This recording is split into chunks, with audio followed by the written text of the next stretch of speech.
Comenzamos con las informaciones y les contamos que pasadas las 12 de la noche de este miércoles finalizó la audiencia de apelación del capitán Juan Carlos Caguaripano y, por supuesto, los 23 presos políticos vinculados al caso Paramacay. Tras la conclusión de la jornada, el tribunal informó que dispondrá de un lapso de 10 días hábiles para emitir una decisión. Familiares de los detenidos se mantuvieron en los alrededores al tribunal en el estado Carabobo, exigieron su inmediata liberación y, por supuesto, el cese de las violaciones a sus derechos humanos. Vamos a ver.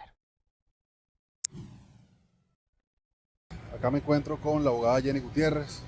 Nos encontramos en este momento saliendo del Palacio de Justicia de la audiencia en la Corte de Apelaciones del caso Paramacay.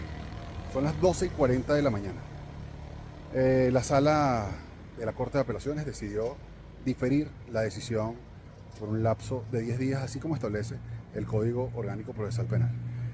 Hemos esperado mucho tiempo, hemos esperado más de 9 años para la libertad de estas personas, pero esta decisión requiere que se traten puntos de mero derecho, que se evalúen bien las circunstancias que denunciamos, desde las torturas hasta los tratos crueles, inhumanos y degradantes, como también los defectos de las formas y principios procesales.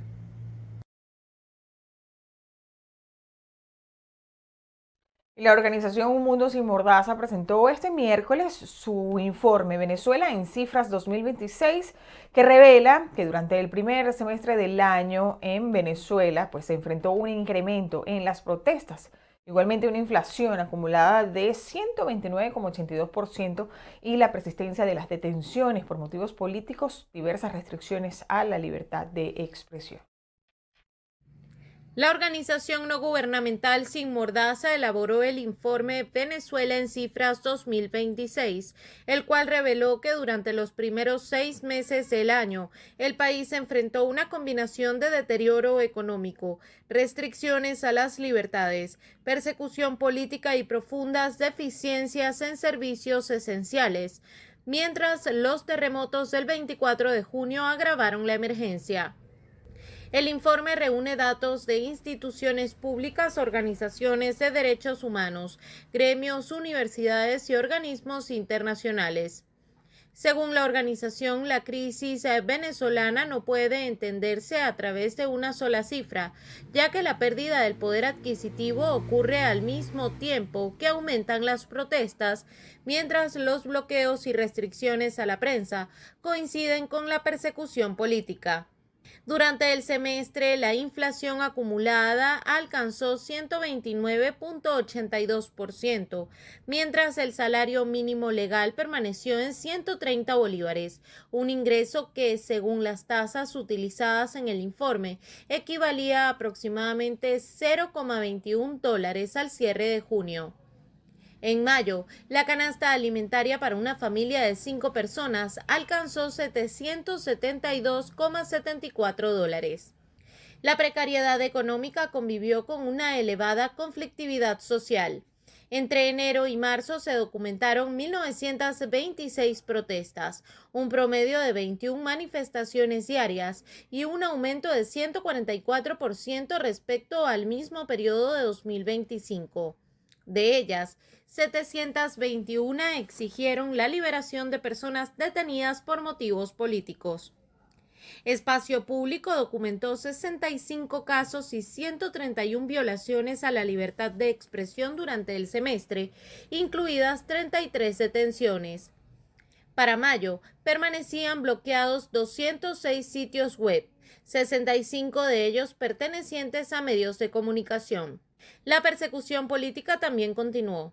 Al 17 de junio, la organización no gubernamental Justicia, Encuentro y Perdón registraba 554 personas privadas de libertad por motivos políticos. Entre ellas, personas con enfermedades graves, adultos mayores, casos documentados de desaparición forzada y ciudadanos extranjeros o venezolanos con doble nacionalidad.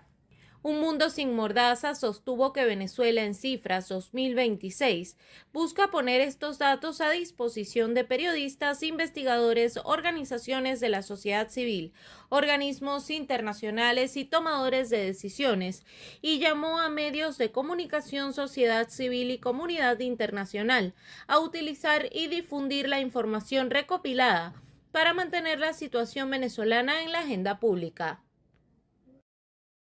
Y el Observatorio Venezolano de Prisiones denunció la muerte de un nuevo recluso que se encontraba bajo custodia del Estado venezolano, en el estado Guárico. Carlos Eduardo Padilla murió mientras permanecía recluido en el Centro de Reclusión para Procesados Judiciales 26 de julio en el estado Guárico. El Observatorio Venezolano de Prisiones exige una investigación para esclarecer las circunstancias de su fallecimiento y determinar si hubo responsabilidades. De acuerdo con información difundida por la organización Padilla, falleció en el hospital Dr. Israel Ranuárez Balsa por motivos de salud. El observatorio advierte sobre las condiciones de salud, higiene y alimentación que enfrentan los privados de libertad en este centro penitenciario.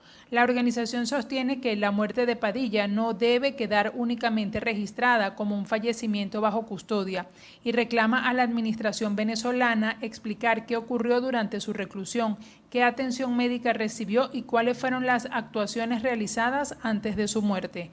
El Observatorio Venezolano de Prisiones también pide una investigación transparente que permita establecer las circunstancias del fallecimiento y determinar responsabilidades si las hubiera. La organización señala además que ante lo que considera falta de actuación efectiva de la Defensoría del Pueblo y el Ministerio Público, está informando estos hechos a mecanismos nacionales e internacionales de protección de los derechos humanos. Para sus familiares, el reclamo central sigue siendo el mismo: conocer qué ocurrió con Carlos Eduardo Padilla mientras estaba bajo custodia del Estado y obtener respuestas sobre las circunstancias que rodearon su muerte. La petrolera estatal India Oil and Natural Gas Corporation, a través de su filial ONGC Videsh, planea invertir unos $200 millones en los próximos 12 meses para reactivar la producción en el yacimiento San Cristóbal, en Venezuela. La petrolera estatal India Oil and Natural Gas Corp planea invertir unos $200 millones para reactivar la producción del yacimiento San Cristóbal en Venezuela. El proyecto busca recuperar los niveles de extracción del campo y permitiría a la compañía india avanzar en la recuperación de más de $500 millones en dividendos retenidos en el país. De acuerdo con información publicada por Energy World y atribuida a fuentes cercanas al proyecto, la filial internacional de Oil and Natural Gas Corp, Videsh, está próxima a cerrar con PDVSA un plan de inversión para el yacimiento ubicado en Venezuela.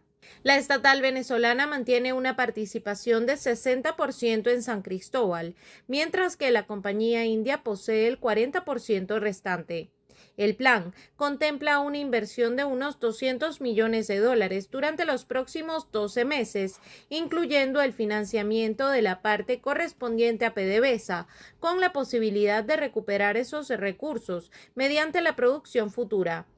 Actualmente el campo produce entre 4.000 y 5.000 barriles diarios, muy por debajo de su máximo histórico, que llegó a ubicarse entre 45.000 y 50.000 barriles diarios. La empresa de gas cuenta con una licencia específica de la Oficina de Control de Activos Extranjeros de Estados Unidos, que le permite continuar sus operaciones, realizar inversiones y comercializar la producción de sus activos en Venezuela. La empresa también ha señalado que esta autorización le permite evaluar nuevas oportunidades en el sector petrolero venezolano. Sin embargo, fuentes citadas por Energy World aseguran que la empresa todavía no ha avanzado de manera significativa en la adquisición de nuevas participaciones, ni ha concretado un plan de inversión para el campo Carabobo 1. Venezuela habría facturado alrededor de $14.000 millones. Esto por concepto de exportaciones petroleras que se produjeron durante el primer semestre de este año. Según estimaciones extraoficiales, Venezuela ha facturado por concepto de exportaciones petroleras al menos 14.000 millones de dólares durante la primera mitad de 2026, casi el doble de lo contabilizado durante el mismo periodo del año anterior. Sin embargo, se desconoce el destino de estos ingresos, a pesar de que especialistas del sector afirman que está siendo controlado por el Departamento del Tesoro de los Estados Unidos. Pero esos ingresos van a parar a una cuenta que está en Citibank, controlada por el Departamento del Tesoro. Para movilizarlo, se requiere la autorización del Departamento del Tesoro. Si nos hemos a hacer una cifra, como el Ministerio no publica cifras, la única cifra que tenemos disponible es que los Estados Unidos sí publican mes a mes cuánto petróleo importa de cada país. En base a esas cifras, de enero a julio, Venezuela ha exportado en total 80 millones de barriles hacia los Estados Unidos. Si uno trata de comparar la cesta petrolera venezolana mes a mes, puede llegar a un cálculo por encima de los 14.300 millones de dólares que en total provienen de las exportaciones a los Estados Unidos y que ingresaron a esa cuenta. En este sentido, quien fuera miembro del directorio de PDVSA hasta el año 1999, sostiene que los ingresos de la nación pudieran estar en el orden de los 100.000 millones de dólares al año si se generasen las condiciones para aumentar la producción petrolera por sobre los 6 millones de barriles diarios, un escenario lejano de la realidad actual, mientras no haya seguridad jurídica para la inversión extranjera en este sector. Es el país más inseguro del mundo para invertir. En estos momentos, el índice de inseguridad de Venezuela es 7,5 veces mayor que el de Ucrania, que lleva 4 años en guerra, y 17,5 veces mayor que el de Argentina. Pero nosotros tenemos todo para resolver ese problema. Lo que tenemos es que brindarle seguridad jurídica a los inversionistas. El día que ellos se sientan seguros de invertir, ese índice va a bajar aceleradamente y vamos a empezar a ver fuertes inversiones, no solo en petróleo, en otros sectores también. Ese día los venezolanos sí van a notar efectivamente una mejoría sustancial. A pesar del aumento de las exportaciones petroleras a los Estados Unidos durante el primer semestre del año, la industria no ha logrado superar el umbral del 1.300.000 barriles diarios de producción, un hecho que demuestra la falta de confianza de las transnacionales para invertir en Venezuela, un escenario que pasa por un cambio político que comienza a mostrar algunas señales a través de los acuerdos logrados en la Comisión de Transición. Cambio total de los miembros del Tribunal Supremo de Justicia, eso es un avance, pero todavía está por venir, eso lo que es un anuncio. Pero el día que esos sistemas va a mejorar sustancialmente, tiene que haber un poder ejecutivo, legislativo y judicial absolutamente independientes unos de otros, tiene que haber absoluto respeto a la propiedad privada, absoluto respeto a la Constitución y a las leyes, hay que reconocer los contratos, hay que respetarlos, ese tipo de cosas. Eso no se ha hecho en Venezuela. Según el Banco Central de Venezuela, el comportamiento económico de nuestro país durante el segundo trimestre del año estuvo marcado por la actividad petrolera, que aparentemente creció un 9,10% en comparación con el mismo periodo, pero el año anterior. Números que contrastan sin duda con la realidad que manifiestan los venezolanos existen en la actualidad ante un notable descontento social tras la desmejora de la calidad de vida. Desde Caracas para BPI TV, Joan Álvarez. Gracias, Joan. El régimen de Delcy Rodríguez anunció el reinicio de las obras en la central hidroeléctrica Tocoma, ubicada en el estado Bolívar. Todo esto para la reactivación de este megaproyecto infraestructural que se proyecta la creación de entre 800 y 1.000 empleados directos para esta infraestructura. Entre 800 y 1.000 puestos de empleos directos generarían el reinicio de los trabajos en la central hidroeléctrica Tocoma, de acuerdo con estimaciones de dirigentes sindicales en el estado Bolívar. El presidente del Sindicato Único Bolivariano de Trabajadores de la Industria de la Construcción y Maquinaria Pesada, Argenis Moreno, dijo que la central hidroeléctrica Manuel Piar, conocida como Tocoma, tiene 90% de avance de obra civil, pero los trabajos electromecánicos están en cero. Esa obra debe de terminar mínimo en 5 años. Entonces, yo hablé con una de las empresas ahora y lo que me dijo fue que ellos creen que puede haber entre 800 y 1.000 personas. Entre 800 y 1.000 personas que son personas que entran de una vez fija, pero después vienen algunos que empiezan a contratar y eso se puede convertir en 1.500, en 2.000 personas. Sostuvo que como dirigente sindical busca establecer, junto con las empresas involucradas, un salario digno para los trabajadores que participen en la obra. Porque no es una obra que está centralizada, es una obra que está a distancia. Hay personas que están a 2 horas de su casa, hay personas que están a 3 horas de su casa. Y entonces todo eso debe de tratar y tomarse en cuenta para los efectos de que la gente tenga un buen salario y le compense. Por su parte, Aquiles Campos, secretario de Política de la Gobernación de Bolívar, señaló que habrá transparencia en la inversión de los recursos. Y yo les agradezco a ustedes que no dejen con esas cámaras y con asistiendo a cada uno de los sindicatos para que ustedes vayan viendo la realidad y a donde vean algo malo, rápidamente avisarlo para nosotros ir corrigiéndolo como Estado, como gobierno. La construcción de Tocoma, con el paso de los años, se ha convertido en una de las obras inconclusas más emblemáticas del país. El fallecido presidente Hugo Chávez prometió que la central hidroeléctrica estaría lista para el año 2012, pero eso no se cumplió. En momentos en los que Venezuela enfrenta una crisis eléctrica, la represa Tocoma aportaría más de 2.000 megavatios al sistema eléctrico nacional. En Bolívar, Carlos Zuniaga, BPI TV. Y la Organización Panamericana de la Salud, junto a la Organización Mundial de la Salud, entregaron un cargamento de 2,2 toneladas de insumos médicos en el Hospital Universitario Antonio Patricio de Alcalá, esto en Cumaná, en el estado Sucre. La Organización Panamericana de la Salud y la Organización Mundial de la Salud entregaron 2,2 toneladas de insumos médicos al Hospital Universitario Antonio Patricio de Alcalá en Cumaná. La ayuda busca fortalecer la atención en las áreas de partos y emergencia gineco-obstétrica, mientras continúa la asistencia al sistema de salud venezolano tras los sismos del pasado 24 de junio.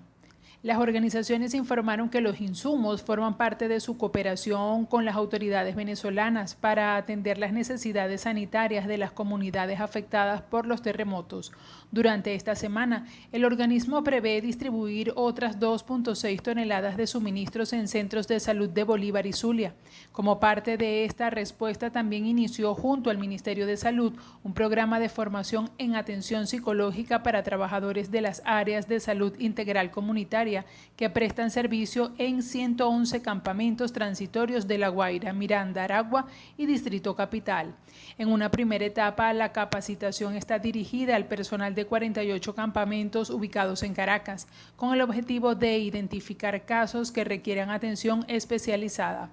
Además, la Organización Panamericana de la Salud y la Organización Mundial de la Salud y las autoridades venezolanas activaron un mecanismo de vigilancia epidemiológica para detectar de manera temprana posibles brotes de enfermedades en las zonas afectadas. La estrategia incorpora el aplicativo EPI 10 que permitirá unificar y agilizar el registro de información sanitaria recopilada en hospitales, centros de salud y hospitales de campaña.